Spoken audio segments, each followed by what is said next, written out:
Okay, today we're going to talk about three Mandela effects revolving around Toyota vehicles. Now, a Mandela effect is when people have a collective memory, particularly about, in today's video, Toyotas, that they swear is true. They swear it was that way in the past, but in reality it's a false memory. And that's what we're going to talk about today, these three false Mandela effects surrounding Toyotas. All right, the first one is Toyotas used to be cheaper in the past. And this is a big Mandela effect. You hear people saying these days, well, these new Toyotas, they're too expensive. You know, back in the day, Toyota was an affordable value vehicle built to high quality, and it was affordable. That's not true. That's a Mandela effect. Toyotas have always been the most expensive non-luxury vehicle one could buy, period. In other words, when we're talking about you're going car shopping and you're getting, looking for vehicles, outside of the luxury market, Toyotas have always been the most expensive regular vehicles that you can buy. In other words, the most expensive manufacturer. The reason behind this is obvious. Toyota's global reputation for quality, durability, and reliability. This isn't new. This was known in the 2000s, in the 2010s, in the 90s, in the 80s, and then in the 70s. It's been known for decades, and it was established almost instantaneously. In other words, in a matter of less than a decade, people knew Toyotas were the real deal. And as a result, Toyota's always known where to price their vehicles. And at no point in history have Toyotas been, let's go down to the Toyota dealer and we're going to get a nice, cheap, well-made Japanese vehicle. It'll be a nice value and it'll be affordable. Toyotas have always been a stretch. You've always had to bite the bullet when you were getting a Toyota because in comparison to an equivalent vehicle, in other words, let's go class for class. Let's say something like a Toyota Corolla versus, say, a Dodge Neon of the same era.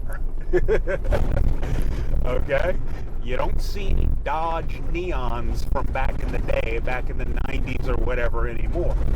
They're not on the road, they're extinct, they didn't last. You still see Corollas from the 80s and 90s still on the road.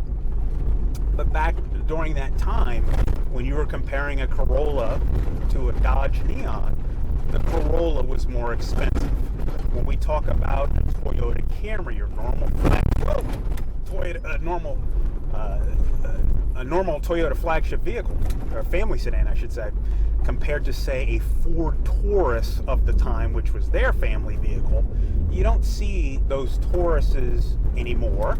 And when they were new, the Taurus was cheaper and the Camry was more expensive. So Toyotas have always been more expensive. So this Mandela effect of the Toyota was some, like shopping at the Dollar General for a car, that never existed. And of course, it's going to be the same way today. Now let's move on to Toyota Mandela effect number 2.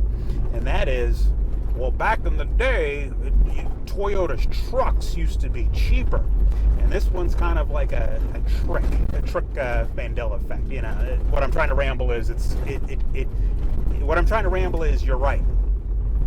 But hear me out. Toyota pickup trucks were cheaper back in the day.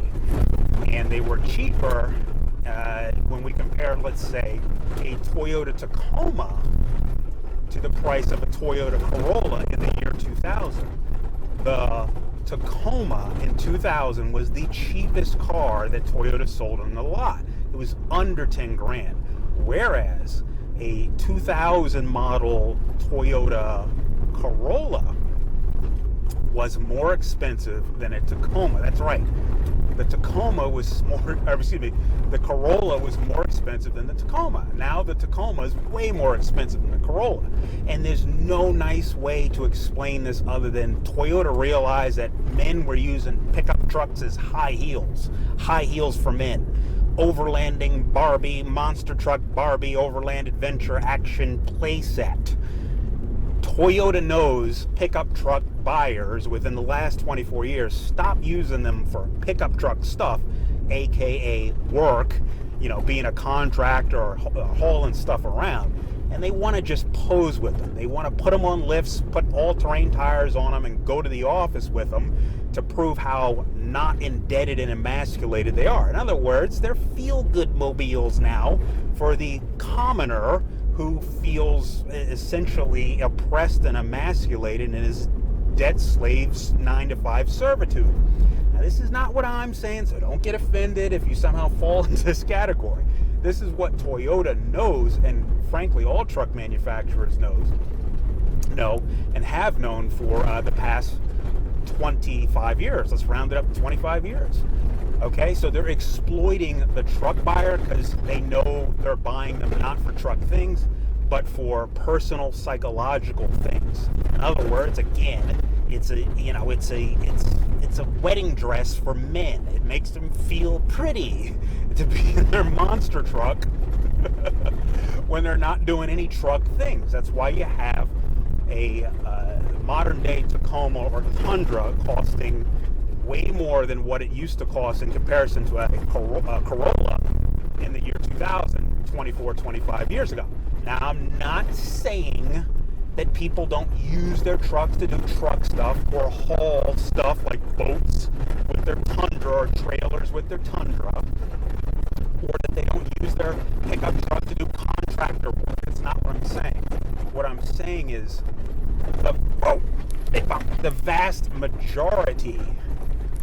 the vast majority no longer uses their pickup trucks to do those things that I just mentioned.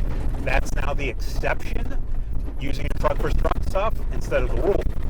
And so Toyota knows that, and they're exploiting that. It has become an image mobile. It has become a feel bigger about myself mobile.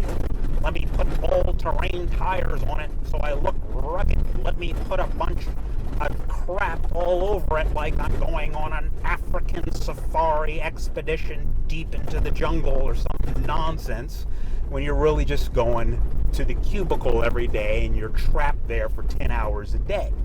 Toyota knows and markets their pickup trucks as a means to feel better about that indentured servitude. So let's move on to the Mandela effect number 3, and that is, back in the day, Toyota used to make them more reliable back then, and that is a false Mandela effect. In other words, it's not true. It's a false memory. Toyotas have always been made using a top-tier parts supplier. That's what I'm trying to ramble. Here's what I'm saying. Toyota doesn't make anything. There's no such thing as a Toyota part. They are all a collection of a hand-selected group of top-tier parts. Their engines are by Yamaha. Their transmissions are by Aisin. Their batteries are by Panasonic. Their parts are by Denso. Their rubbers and belts are by Mitsubishi. The list goes on. I can't list all of them. The point is that list hasn't changed. So your modern day new, some people call them, whoa, don't build them like they used to, Toyota. It's not true. They use the same exact part suppliers as they did 20 years ago and 40 years ago. They've never ever changed. In this vehicle, there's no Toyota parts. They all have those same suppliers that I mentioned. We have a 2022 Toyota Camry Hybrid that's already got 50,000 miles on it, and they use the same components that I just rambled off, the same part suppliers, I should say. So people will cite these outliers of, what about the Tundra engines, or the transmission failures that I heard on the Tacoma, or a manual transmission blowing up on the this or that, the new blah blah blah. Those are called outliers, and they are statistically irrelevant. When you do real math instead of keyboard math, you realize that those, quote, problems that you hear about on Reddit and other social media nonsense are, again, statistically irrelevant. You have X number of problems, 10, 20, 30, rounded up to 100, out of 100,000 vehicles sold. The math simply doesn't add up. So that's not going to process in people's minds unless they respect actual math instead of breaking news. somebody's 24 Tacomas blew up their automatic transmission. Okay. What's that, number 10 out of 100, over 100,000 sold? The math doesn't add up. Now, the inverse is true. Social media turns a mountain into makes a mountain out of a molehill. The inverse is true. You're already seeing people out here with their Tundras, with their twin turbo V6s, or their Tacomas with that 2.4 liter turbocharged engine racking up the miles. So when people say the new twin turbos, they don't last, but they're already on the road out here with over 100,000 miles. They've been out for a while now, and the LS500 has been out since 2017. We're going on 8 years on that engine being on the road. It's too late to say, well, new stuff doesn't last. It's already out here on the road.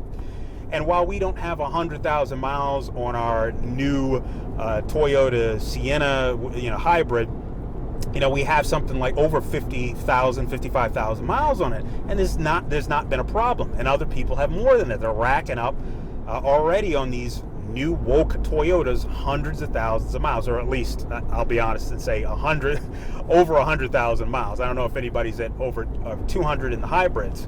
But they're approaching that, and time will tell. But the fact remains is the majority of people with their new Toyotas don't report any problems. But getting back to that Mandela effect, we don't actually see any change in Toyota's parts suppliers. So there's no objective or even logical basis to why new Toyota isn't good. The only people who say that don't understand that Toyota doesn't make anything themselves. They always use the same parts supplier, and nothing is inherently changed. Someone's going to cite, well, the turbochargers. Toyota's been making turbocharged engines for the past 40 years. They haven't stopped since the 80s. They've never stopped their turbocharged production run. It's just in keyboard planet America, which just exists of America and the rest is just ocean. Turbochargers don't exist. But on planet real world, Toyotas with turbos have existed for 40 years and they've already gone millions of miles. So you got to take these Mandela effects into consideration if you're considering a new Toyota. I have zero worries about the new Toyotas because I see that same level of part supplier excellence and that dedication to quality, durability, and reliability. And when we see the sky is falling nonsense online about, oh, there was a problem. Well, that happened to all generations of Toyotas, including this one. Transmission recalls, engine recalls, technical service bulletins. It's normal, okay? And it's also normal to fear things that you don't understand or fear a new generation of stuff.